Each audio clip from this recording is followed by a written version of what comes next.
PRC मुझे इतने अच्छे टीचर्स मिले, इतने अच्छे sir Naveed, sir Zafar, sir Umar Qazi accounting उन्होंने पढ़ाई। और मुझे था कि केनस सर अच्छा इंस्टीट्यूट कोई है ही नहीं। मैं घर जाती थी, मैं केनस की टीचर की तारीफ़ करती रहती, मामा इतने अच्छे टीचर्स हैं यहाँ पे। और फिर माशाल्लाह पेपर्स भी पास होते रहे, फिर कैफ में आए और कैफ में आके और अच्छे टीचर्स मिले। Sir Umar Qazi, sir Munir brilliant, gem, sir Saule, इतने अच्छे टीचर्स मिले, सर हसान। तो ऐसे जैसे सर हसान की बात कर लेते हैं। सर हसान अगर टीचर ना होते सो वो क्या होता है? Motivational speaker. अच्छा, अगर सर मुनीर टीचर ना होते तो वो क्या होता है? मौलवी।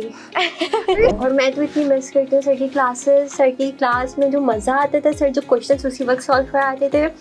सर की क्लासेस पे आप रिलायंस कर सकते थे। सर क्लास में ही इतना प्रैक्टिस करवा देते हैं तो आप इजीली पास कर सकते हो। सर सवाले का बताएं। सर सवाले अगर टीचर ना होते तो वो क्या होते? सर एक्टर होते और मेन लीड एक्टर होता है। Okay. Sir Umar Qazi.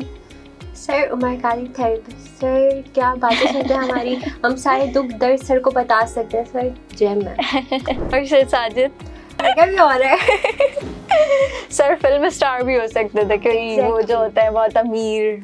Assalamu alaikum everyone, welcome back to the another episode of CAF Diaries, and today's guest is very sweet and very humble nature, and her name is Marwa Shafi. She has completed her 5 CAF exams and she is currently enrolled in the qualifying attempt of her CAF level.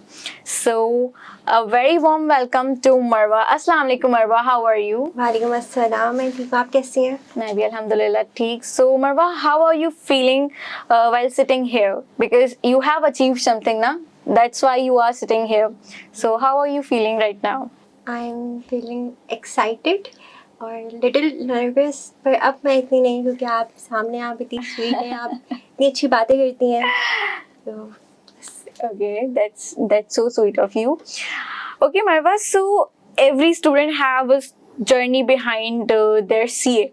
So what was yours? कि आप CA में कैसे आई हैं? आपका background क्या था? फिर आपने क्या सोचा कि आपको CA चूज करना पड़ा? So let's share your story. I studied at Bahria and then went to government college और वहीं से मेरा ट्रॉमा जनरेट हुआ, ट्रॉमा अराइज हुआ कि मैंने डिसाइड कर लिया मुझे गवर्नमेंट यूनिवर्सिटी में एडमिशन नहीं लेना। Okay, why? क्योंकि after second year exams, annual exams हुए थे, उसके बाद प्रैक्टिकल था, उसके लिए मैं एक्साइटेड थी कि हाँ प्रैक्टिकल है अब, तो फिर एग्ज़ाम्स ख़त्म। फिर जब प्रैक्टिकल हुआ तो वहाँ पे टीचर थी, उनसे पहले हमने नहीं पढ़ा था, वो उसी वक्त ही थी। तो उन्होंने, वो हर स्टूडेंट के साथ मिसबिहेव कर रही थी, वो बहुत अब्यूसिव वर्ड्स यूज़ कर रही थी। और जब मुझसे, मेरे पास स्केल था, मैं अपना प्रैक्टिकल परफॉर्म कर रही थी, तो वो स्केल मुझसे नीचे गिर गया एंड आई वाज लाइक, मैं पैनिक हो गया। मैंने उसको उठाया और वो मेरे पास आई और उन्होंने मुझे इतना स्कोल्ड किया, उन्होंने मुझे इतना डांटा, जैसे मैंने क्या किया ऐसा। उन्होंने इवन मुझे ये तक बोला कि लड़कियां कर्स होती हैं, लड़कियां पैदा नहीं होनी चाहिए और लड़कियों की शादी करवा देनी चाहिए, उनको पढ़ाना नहीं चाहिए। So what was she? She was not a girl? I was like, आप क्यों बोल रहे हो ऐसा? मैंने बस स्केल नीचे गिराया, वो टूटा भी नहीं है। तो उन्होंने मुझे बहुत सुनाई, इवन 15 मिनट्स 20 मिनट्स तक वो स्टेट मुझे सुनाती रही और मैं सुनती रही और रोती रही। फिर जब मेरा प्रैक्टिकल हुआ, मैं घर आई, मैंने अपने आप को रूम में लॉक किया और फिर, क्योंकि मैंने इससे पहले ऐसे वर्ड्स नहीं सुने थे। मैंने प्राइवेट स्कूल से पढ़ा था और वहाँ के टीचर्स बहुत अच्छे थे, बहुत डेडिकेटेड थे।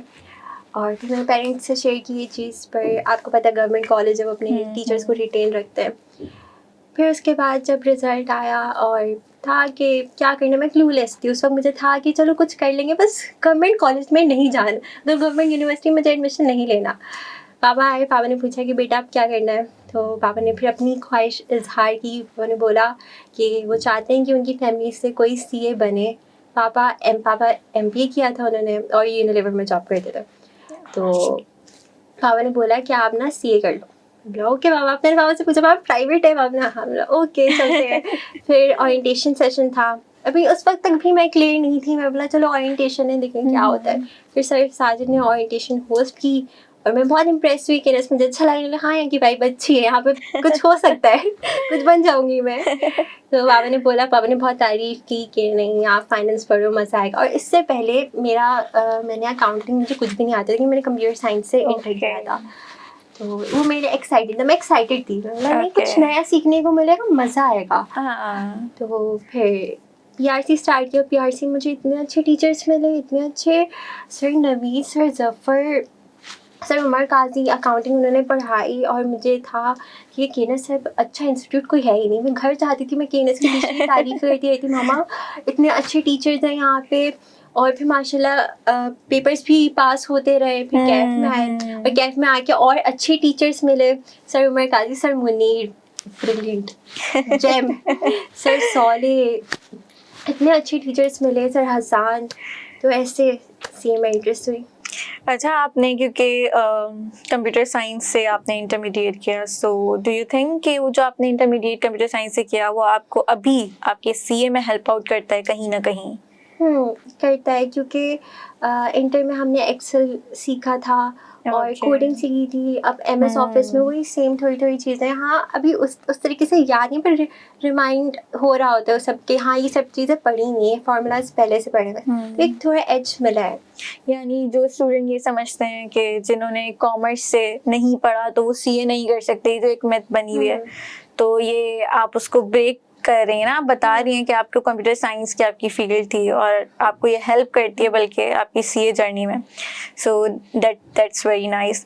अच्छा मरवा, आपको पेंटिंग बहुत ज़्यादा पसंद है as you told me, so do you think कि जो आपकी सीए की जर्नी है उसको आप अगर किसी एक पेंटिंग में करें तो उसमें कौन सा आप कलर थीम रखेंगी? क्या आप उसको किस तरह से डिफाइन करना चाहेंगी?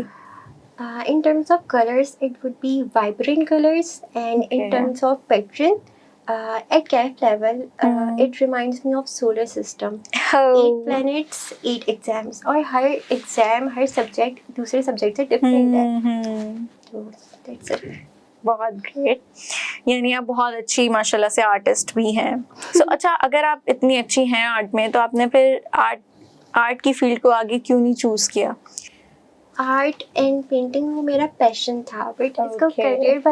करियर और पैशन अगर कंबाइन हो जाए, वो आप बहुत ब्लेस्ड हो, बट आर्टिस्ट एज करियर नहीं कर सकते। क्योंकि मुझे भी ऐसा लगता है कि वो ना फिर आप दिल से नहीं करोगे काम, वो आप ऐसा बिल्कुल। प्रेशर लेके करोगे तो मे बी वो आप उसको इतने अच्छे से परफॉर्म ना करो, और फिर वो आपका पैशन रहेगा भी नहीं, आप उससे एग्जॉस्ट हो गए कि नहीं सब लोग आगे करना बढ़ ही रहे है। हैं, हाँ, सबका ग्रोथ माइंडसेट है और हम ये क्या कर रहे हैं। ओके, अगर आपकी आउटिंग हॉबी बहुत अच्छी है, so how do you balance this, like outing in CA? Literally एक बहुत ही बहुत मुश्किल काम है, तो आप इसको कैसे मैनेज करते जैसे कि आपने कहा ये बहुत मुश्किल काम है, तो मेरे लिए I am really bad at it. अगर मुझे कहीं जाना होगा ना, तो मुझे उसका इतना स्ट्रेस हो जाएगा कि नहीं मेरे ये लेक्चर्स पेंडिंग में चले जाएंगे, बाकी स्टूडेंट्स मुझसे आगे निकल जाएंगे, तो एक ना स्ट्रेस रहता है इस चीज़ का। अच्छा, ये स्ट्रेस होना मुझे लगता है ज़रूरी भी है। अगर ये स्ट्रेस नहीं होगा ना, सो यू लूज, और समवन एल्स जो है वो विन कर जाएगा, बिल्कुल। जो आपसे ज़्यादा अच्छा इस चीज़ को समझेगा कि अभी क्या इम्पोर्टेंट है, जिसको अपनी प्रायोरिटीज़ पता है। सो सेम मेरे साथ भी मैं वैसे ही है कि बहुत बहुत कुछ छोड़ा है, बहुत कॉम्प्रोमाइज़ेस किए, अब तब जाके कैफ जो है बहुत स्मूथली क्लियर कर पाई हूँ। अच्छा, डू यू थिंक क्रिएटिव लोग सीए जर्नी में एडवांटेज हासिल करते हैं या वो हमेशा स्ट्रगल करते हैं? नहीं, मुझे लगता है उनको बेनिफिट मिलता है, क्योंकि वो बहुत इनोवेटिव आइडियाज जनरेट करते हैं और वो अपनी इनर वॉइस को ना सुनते हैं। जैसे कि आप अभी पॉडकास्ट कर रही हैं, पब्लिक स्पीकिंग करते हैं, इतनी माशाल्लाह इतनी अच्छी शायरी करते हैं आप, तो आप अपनी इनर वॉइस को सुनती हैं कि नहीं ये करना चाहिए। You have to put your ideas into actionable steps. जब तक आप उसको नहीं करोगे, so how do you define yourself to someone around you? कि आपके अंदर ये capabilities हैं, ये आपके अंदर सलाहियतें हैं जो आपको दिखानी चाहिए लोगों को। बहुत सारे लोगों के अंदर इतने टैलेंट्स होते हैं, मैं कहती हूँ, लेकिन लोग अपने टैलेंट को दिखाने से ही डरते हैं। कॉन्फिडेंस नहीं है। हाँ, टैलेंट नहीं दिखा पाते, और कॉन्फिडेंस बहुत जरूरी है, not only in CA, in every field it is really important. Okay, so आपकी नेचर बहुत स्वीट और सॉफ्ट है, तो एग्जाम डेज में मरवा का कोई टफ मूड ऑन होता है? बिल्कुल होता है। एग्ज़ाम से 1 मंथ पहले मेरा पूरा स्केड्यूल बनता है कि मैंने इस दिन क्या करना है। हर डे मेरा डिसाइडेड होता है और मैं अपने फ्रेंड्स से बोलती हूँ बाय बाय। हमारी दोस्ती हमारा साथ यहीं तक था। तो मैं अपने फ्रेंड्स से बोलती थी तुम लोग मेरे घर नहीं आ सकते हो, अब बस हम अगर बातचीत होगी तो टेक्स्ट कर देना, वो भी नहीं करना प्लीज़, मुझे डिस्ट्रैक्ट नहीं करना। मैं आइसोलेट हो जाती हूँ, बस पढ़ाई। और मेरे ख्याल से जो लास्ट मंथ होता है वही डिसाइड कर रहा होता है कि आपने पास करने है फेल करना है। अगर आप उसको स्केड्यूल करो और उसमें आप मेहनत करो, आप डेफिनेटली पास करो। और ये लास्ट मंथ वाली प्रिपरेशन का जो डर है और जो एक स्ट्रेस है ना, वो सिर्फ सी स्टूडेंट समझ सकते हैं, कोई नहीं समझ सकता। सब पागल कहते हैं कि 1 महीने पहले कौन पढ़ता है। हम तो 2-4 दिन पहले पढ़ना शुरू होता है। अच्छा मरवा, क्योंकि आपने केएनए से माशाल्लाह से पढ़ा है, सो आई जस्ट वांना आस्क कि जिन टीचर से हमने पढ़ा उनके बारे में मैं आपसे कुछ क्वेश्चन करना चाहती हूँ। जैसे सर एहसान की बात कर लेते हैं। सर एहसान अगर टीचर ना होते सो वो क्या होता है? Motivational speaker. सर बहुत सही स्टोरी लाइन है, राइटर भी अच्छे होते हैं सर, इतनी अच्छी स्टोरी सुनाते हैं। इवन सर की क्लास में ये होता था कि सर पढ़ा रहे हैं, पर एंड में मैं वेट करती है सर की जो स्टोरी टाइम होता है ना वो सुनना है।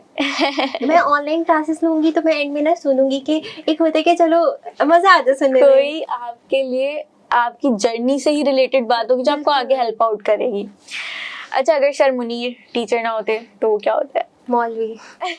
सर का ऑरा है, सर बॉसी ऑरा है, सर जब क्लास में आते थे और सर माशाल्लाह से इस्लामिक हमें इतनी बातें बताया करते थे, इतनी चीजें सबर के बारे में बताते थे। सर आजिज़ी के बारे में हमें क्लास में बताया करते थे, फैक्ट्स बताते थे। सर कुछ लोग बोलते हैं सर थोड़े बिटर हो जाते हैं, पर सर फैक्ट्स बताते, सर डिल्यूजन में नहीं रखते। और मैं तो इतनी मिस करती हूँ सर की क्लासेस। सर की क्लास में जो मजा आता था, सर जो क्वेश्चन उसी वक्त सॉल्व कराते थे। सर की क्लासेस पे आप रिलायंस कर सकते थे, सर क्लास में ही इतना प्रैक्टिस करवा देते हैं कि वो आप इजीली पास कर सकते हो। अच्छा, टेक्स्ट मरवा को लगता है बहुत पसंद है, तो अगर आपको आगे आर्टिकलशिप में टेक्स्ट में मिला तो आप इजीली कर लोगी। वरना बच्चे इस चीज में बोलते नहीं हमें तो ऑडिट में ही जाना है। अच्छा, एक चीज मैं आपसे फिर इस आगे कंटिन्यू करते हैं। सर सवाले का बताएं। सर सवाले अगर टीचर ना होते तो वो क्या होते? सर एक्टर होते और मेन लीड एक्टर होता है। ओके, यस, हमारी सर की जगह सर को लेना चाहिए। सही। और सर उमर काजी? सर उमर काजी थेरेपिस्ट। सर क्या बातें सुनते हैं हमारी, हम सारे दुख दर्द सर को बता सकते हैं। सर जेम है। और सर साजिद? गैंगस्टर। क्या भी हो रहा है। सर फिल्म स्टार भी हो सकते थे, क्योंकि वो जो होता है बहुत अमीर। Same question for you. आपके लिए सर उमर काजी क्या होते हैं? सर उमर काजी मेरे लिए भी as a psychologist, as a therapist. And sir Hasan? Sir Hasan मुझे लगता है कि बहुत अच्छी शायरी कर सकते हैं, तो वो बहुत अच्छे शायर हो सकते थे। And sir Sole? सर सोले मुझे लगता है कि वो स्टैंड अप कॉमेडी बहुत अच्छी कर सकते थे। सर के जोक्स बहुत आउटस्टैंडिंग होते हैं। सर की क्लास इतनी एंटरटेनिंग होती है, सर की क्लास में मजा आता है, समझ नहीं आता कि हम पढ़ाई कर रहे हैं या आपको, मतलब वो लॉ को बहुत एंटरटेन करके पढ़ाते हैं, जबकि लॉ इटसेल्फ बहुत बोरिंग सब्जेक्ट है। और सर इतनी एफर्ट्स डालते हैं, सर इतने डेडिकेटेड है। इवन अभी आने से पहले मेरी ना सर से बात हुई थी और मैं सर को बोला सर आप जेम में, आप बहुत अच्छे सर, आप बहुत अच्छे। मेरा बिजनेस लॉ का पेपर 45 मिनट्स पहले हो गया था and I was sitting like this. क्या किया ये मैंने? कुछ किया है मैंने, उसे 3 दफ़ा रीड किया और वो था मैं उसमें ऐड ऑन कर रही हूँ चीज़ें। पर मेरे साथ भी ऐसे ही हुआ था बिजनेस लॉ का, मेरा भी पेपर बहुत जल्दी। मैंने बोला सर सामने मिल गए ना सर बहुत अच्छे। मैंने बहुत अच्छी प्रिपरेशन करवाई। सही बात है। Okay, so let's move to the other questions. See कि किस सब्जेक्ट को देखकर आपका ब्रेन ऑटोमेटिकली आर्टिस्ट मोड में चले जाता है? CMA बहुत टफ टाइम दिया है। Why? CMA में आपका सिलेबस बहुत ज़्यादा है। CMA इजी है, मुश्किल नहीं है, आपको टाइम चाहिए उसकी प्रैक्टिस के लिए। और जब एग्ज़ाम से पहले आई वाज लाइक हाँ CMA में आराम से पास कर सकती हूँ, मुझसे क्वेश्चन भी सॉल्व हो रहे थे, सब कुछ हो रहा था। बट जब मैं पेपर अटैम्प्ट किया वो प्रेशर ही अलग होता है उसमें वो आप पढ़ रहे होते हो, लिंक नहीं कर पाते हो। पर हाँ मुझसे सॉल्व हो रहे थे, मेरा 94% पेपर हो गया।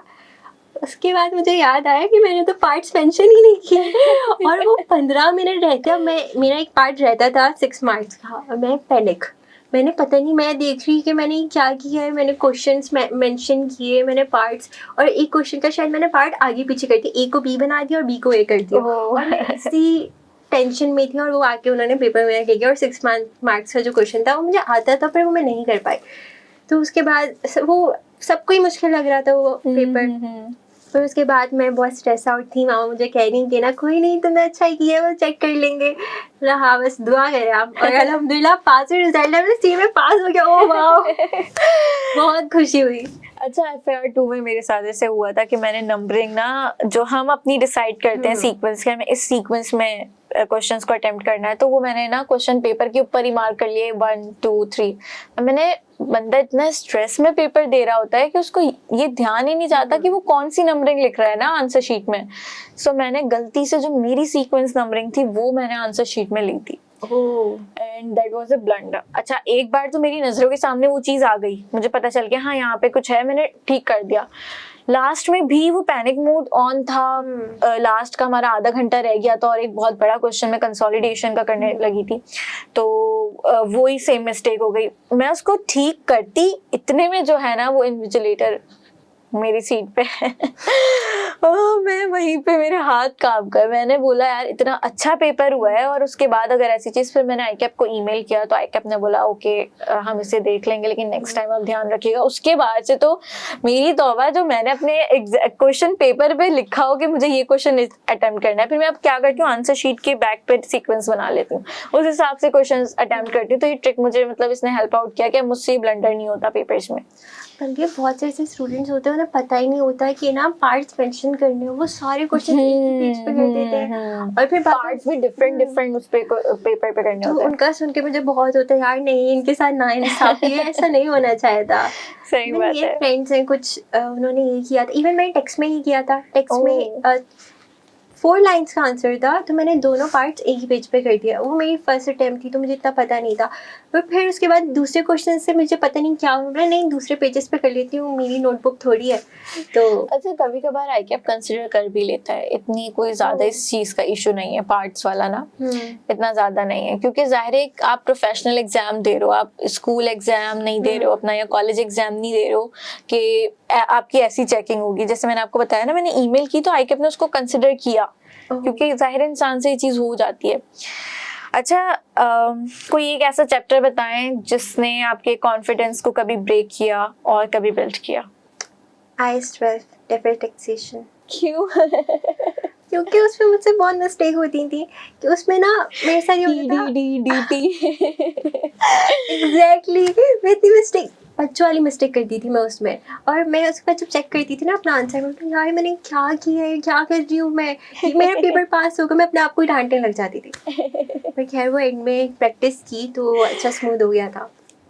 अच्छा, किसी टीचर का एक डायलॉग जो आप कभी भूल नहीं पाई, अच्छा या सर उमर कासी सर उमर कासी ने PRC में बोला था कि अकाउंटिंग जब पढ़ाते थे, सर ने बोला कि जो लोग पेपर पास करते हैं ना फर्स्ट अटेम्प्ट में, वो कोई एलियन नहीं होते, उनके सर पे सिंह नहीं लगे हुए होते, वो आप लोग की तरह इंसान है, तो आप भी पास कर सकते हैं। और ये चीज़ मुझे इतनी हिट की थी ना, मेरा सर तो सही कह रहे हैं, ये तो इंसान ही है, तो हम क्यों नहीं कर सकते। सही बात है। उस चीज़ को नोट कर लिया था, और सर ने जो जो टिप्स दी थी कि आपने इडली सॉल्व करना है बैठ के, आपने ड्यूरेशन सेट करना है, तो सारी चीज़ें फॉलो की और पेपर पास भी हुआ। अच्छा, अगर CE के पेपर्स कार्टून कैरेक्टर्स होते तो फिर आप ये सारे सब्जेक्ट्स को कौन से कार्टून कैरेक्टर्स देती? FAR 1 को मैं iron man, because difficult to beat, और टेक्स आइस पे क्यूट सिंपल सा, आप रीजनेबल प्रैक्टिस करो आप इजीली उसे पास कर सकते हो। And same goes for B law and C law, मतलब सही है। और ऑडिट थॉर मुश्किल है।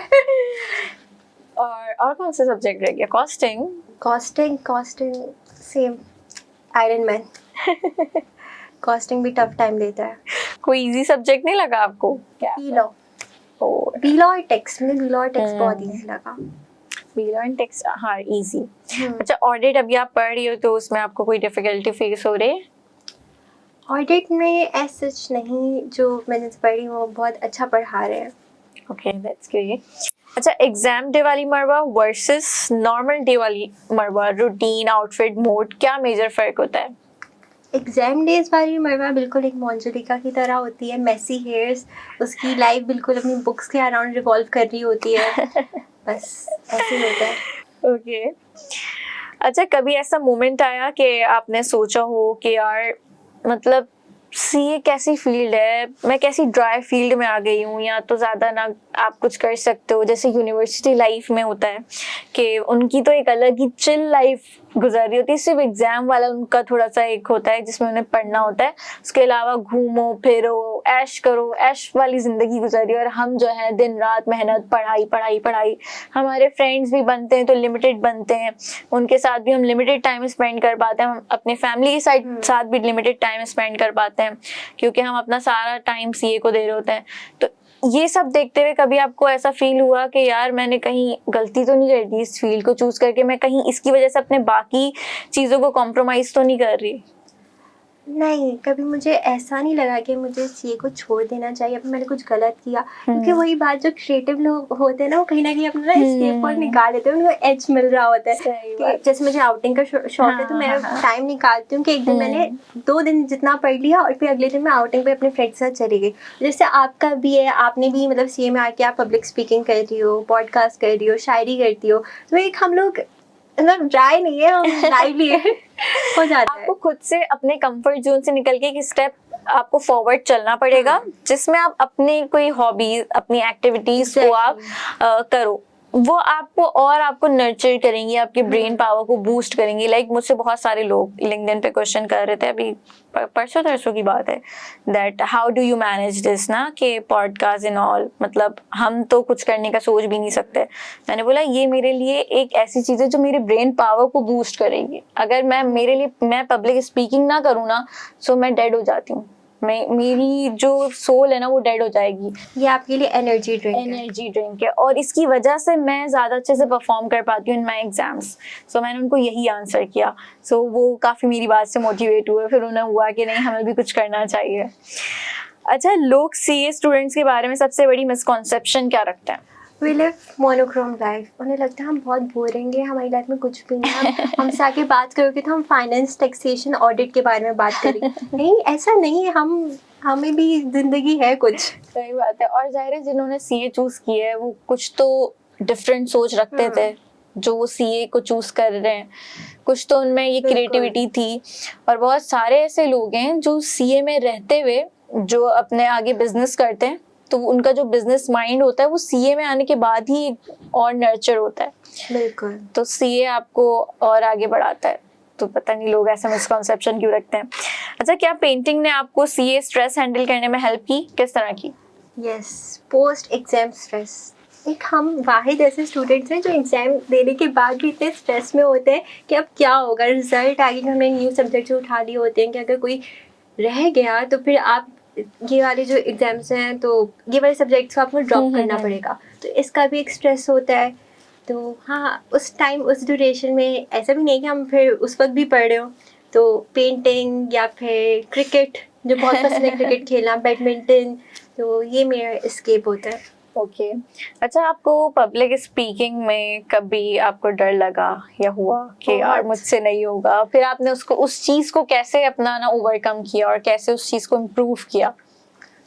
मुझे इतना डर लगता था, मुझे नहीं पता मैं अभी यहाँ पे कैसे आ गई। मुझे पीपी ने बहुत सपोर्ट दिया, पीपी की क्लासेस, प्रेजेंटेशन उसमें आप होती थी, बहुत सुकून था हमारे लिए। बहुत ब्रिलियंट है आप, हर चीज़ में गोट स्टूडेंट और बस एक वो भी था, कॉलेज वाला ट्रॉमा ही था कि कॉन्फिडेंस सारा चला गया था, इतनी बातें सुना दी थी उन्होंने। फिर उसके बाद जब सीए में आई तो काफ़ी हील हुई। और पीपी में पीपी की क्लास तो मेरे लिए बेस्ट क्लास होती थी। Sir Sajid excellent. Sir Sajid के जोक्स, और फिर वो पीपी में ना मतलब आपको थोड़ा सा फील होता था कि यार मतलब सीए की पढ़ाई के अलावा भी लाइफ में और कुछ है, थोड़ा गपशप करने का मौका मिलता था, अपने थॉट शेयर करने का मौका मिलता था. So one of the amazing class. It's like stand up comedy. हाँ ऐसा ही है. और फिर लोग अपने आके जो थॉट शेयर करते थे, फिर कुछ लोग कुछ फनी बात कर देते थे, उस पर भी हंसी आ जाती थी. अच्छा, आपके साथ कोई एम्बैरेसिंग सीए मोमेंट हुआ जो अब फनी लगता है? हुआ था जब मेरी फर्स्ट अटेम्प्ट थी ना कैफ की. तो मैंने ना रजिस्ट्रेशन करवाने, मुझे डेट्स का पता नहीं चलता, मैं ऑनलाइन स्टूडेंट हूँ. मैं आती थी इंस्टीट्यूट पर 2-3 दिन बाद ऐसे. तो अब मैं रजिस्ट्रेशन नहीं करवाई. मुझे अरीना ने बताया कि ये डेट्स हैं और ना लास्ट डेट ऐसे है. मैं पैनिक, मैं बोला अब मैं अटेम्प्ट दे ही नहीं पाऊंगी, मेरी रजिस्ट्रेशन नहीं हुई है, एग्जाम फीस नहीं हुई. मैं इतना रोई. अब मुझे सब पता नहीं था लेट फीस भी जाती है. तो इसमें से किसी ने मुझे बताया नहीं. और जो मेरे सीनियर्स थे उन्होंने मुझे इतना, एक तो उन्होंने मुझे पहले बोला था कि कैफ के पेपर फर्स्ट टाइम पास ही नहीं होता. एक बहुत गलत मुझे गाइडलाइन मिली थी वहाँ से. और फिर जब मैंने उनसे पूछा, उन्होंने बोला कि पहले उन्होंने बोला कि नहीं अब क्या कुछ नहीं हो सकता. वो क्या लोग होगा, बोलते हैं जिनके खुद के पास नहीं होता है. ऐसा है. तो फिर वो हो गया. तो उसी लास्ट डेट थी, उसी दिन मेरा, और मेरी लेट फीस भी नहीं गई. तो उसी दिन मैंने वो फीस सबमिट करवा ली. फिर मैं बाद में इतना हंस रही कि यार लेट फीस भी तो करवा सकती, उसमें इतनी रोने वाली क्या बात थी. असल में हम जो गर्ल्स होती हैं खासतौर पे, हमें होता है हर चीज टाइमली हो जाए, प्रॉपरली हो जाए, और कोई भी चीज जरा सी भी लेट ना हो. तो इसलिए हम बहुत एंशियस रहते हैं इन चीजों को लेके. अच्छा, आप सीए जर्नी के किस स्टेज का सबसे ज्यादा वेट कर रही हैं? आपकी कैफ कंप्लीशन का, आर्टिकलशिप का, या CA final preparation? Articleship. Most difficult phase ever. Okay, so उसमें आपको क्या एक्सपेक्टेशंस हैं हमारी बेस्ट बिग 4 फर्म्स से? एक्सपेक्टेशन है कि शायद वो ले ले मुझे. ओके. Hoping for best. अच्छा, डू यू थिंक आपकी क्रिएटिविटी फ्यूचर प्रोफेशनल करियर में एडवांटेज देगी आपको, जो आपकी पेंटिंग वगैरह है? होपफुली हो सकता है वहाँ पे कोई आर्ट एक्सप्रेशन हो जाए. अच्छा, अगर आप अपने फ्यूचर 5 years लेटर वर्जन को पेंट करें, वो कैसा दिखता है? सो अगर मैं आपको कहूँ कि आप वो मुझे ड्रॉ करके दिखाते हैं, पहले मैंने सोचा था मैं आपसे आपकी जो सीए जर्नी अभी चल रही है उसको ड्रॉ करवाऊंगी, but now I am thinking that after 5 years what you want your life would be look like. So please draw something. Okay, so I am giving you 2 minutes. You have just 2 minutes to draw something. So let's wait, audience. What she is drawing? Something creative, obviously. मेरी painting अच्छी है पर मेरी sketching अच्छी नहीं है. कोई बात नहीं मेरे पास. और मेन थिंग होती है कि आप इतने कम टाइम में प्रेशर को हैंडल करते हुए एक कैमरे के सामने बैठे हुए जब ड्रॉ करो, वो एक अलग ही मजा होता है. Let's see what she is drawing. Pressure handling तो बहुत अच्छे से सिखा दी है. Something creative we are doing in this episode and it is interesting. Okay, 1 minute left.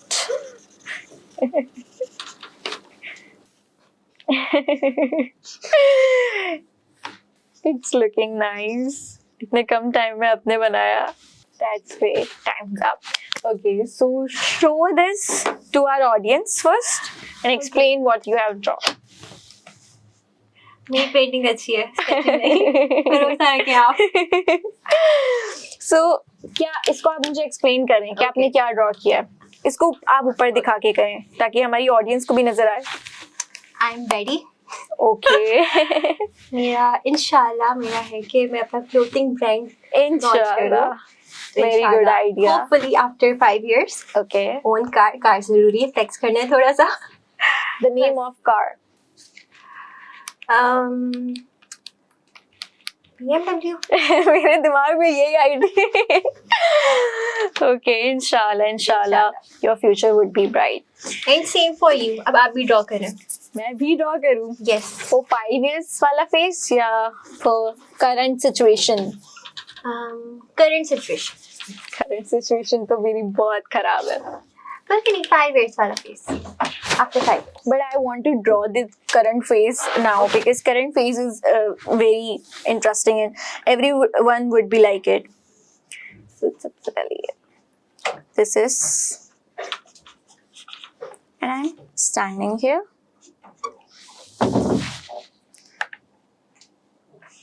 This is basically PRC. Okay.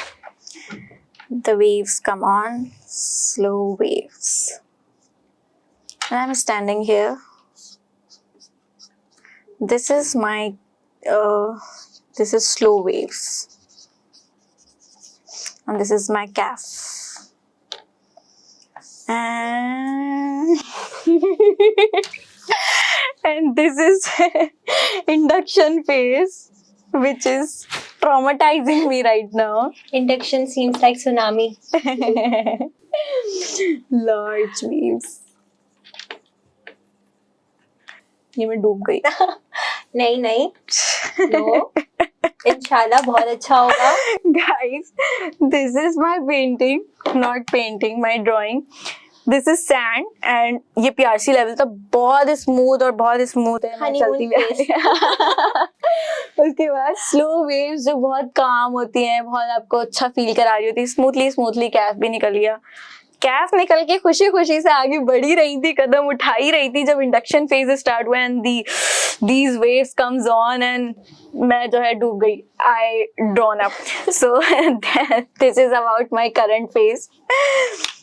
So बहुत मजा आया इसमें. थैंक यू मरवा कि आपने मुझे भी मौका दिया कि मैं ड्रॉ करूं. अच्छा, एक लाइन में अगर आप बताएं कि सी ने आपको सबसे इम्पोर्टेंट क्या लेसन सिखाया अब तक? सबसे इम्पोर्टेंट लेसन, जितना बड़ा काम उतनी छोटी नाकामियाँ. बहुत अच्छी बात की आपने. अच्छा, आप मुझे कोई ऐसी एग्जांपल दें कि अगर आप सीए में ना आती तो फिर आप कौन सी फील्ड में जाती और क्यों जाती अगर सीए को चूज ना करती आप? अगर मैं सीए में ना आती तो मैं फैशन डिजाइनिंग में जाती. आपके क्लोथिंग ब्रांड वाले आइडिया से मुझे लग ही रहा था. और वैसे भी आपका क्योंकि आर्टिस्टिक माइंड है तो आर्टिस्ट जो होते हैं उनको तो वैसे ही फैशन डिजाइनिंग और ये सारी चीजें बहुत पसंद होती हैं. सो माशाल्लाह से आप वैसे ही बहुत क्रिएटिव लग रही हैं मुझे. अच्छा, सीए फ्रेंड्स आपको किस नाम से टीज करते हैं? नाम से tease? It's funny but out of love. Alina calls me rasmalai. Rasmalai. बहुत स्वीट और सॉफ्ट. मुझे बहुत पसंद है, टू बी वेरी ऑनेस्ट. अच्छा, अगर आपकी सीए जर्नी का नाम एक ड्रामा होता तो उसका टाइटल क्या होता? Alice in the Borderland. Okay, so I guess we have done with the question answer sessions. I just want to play one more game with you. So if you are comfortable with this, so that the game name is Bluff. Oh. So we are going to play the Bluff, and you know the rules, I guess. We have to lie in this. So if you want to distribute cards, you can. And after this, we will conclude. How much card you have distributed? इसमें पूरा नहीं distribute करते हैं. नहीं, I guess just 4 to 5 आपने distribute करने होते हैं. 6. आपके पास कितना है? 4, 5 ज़्यादा हो गए. 1. Okay. Okay, so we are playing cards in this podcast for the very first time, guys. It is very interesting, and I have one more extra card, so I should. Okay, so first your turn. 2 times 2. 2 times 2. Okay. Sorry. So 2 times 2. 2 times 2. Okay. 1 times 2. Oh. Pass. Okay. 1 times 2. 2 times 2. Pass. I guess you can put because we have to lie in this game. But मेरे ख्याल से इस game में ना हमें extra cards नहीं उठाने होते हैं. नहीं, we have to put, but we have to lie. But हमें चेक करवाना होता है. चेक करवा के गलत कार्ड्स आ गए तो सामने वाला बंदा हार जाता है. Okay. Sure. So, so it was 8 guys, and the whole cards are now for Marwa. मतलब मैं हार गई, and Marwa is today's winner. So congratulations, Marwa. And by ending this game, thank you so much, Marwa. You're You are welcome. really sweet and Same humble. goes for you. आपके साथ podcast करके सच में बहुत मजा आया. बहुत ही sweet podcast रही है. इसमें हमने गेम्स भी किए, थोड़ी एक्टिविटीज भी की, थोड़ा सा डिफरेंट हो गया. और आप माशाल्लाह यहाँ टाइम निकाल के आई, आपका स्केड्यूल बना हुआ होगा आपकी पढ़ाई का. So again thank you very much to coming for this podcast. Thank you for inviting me.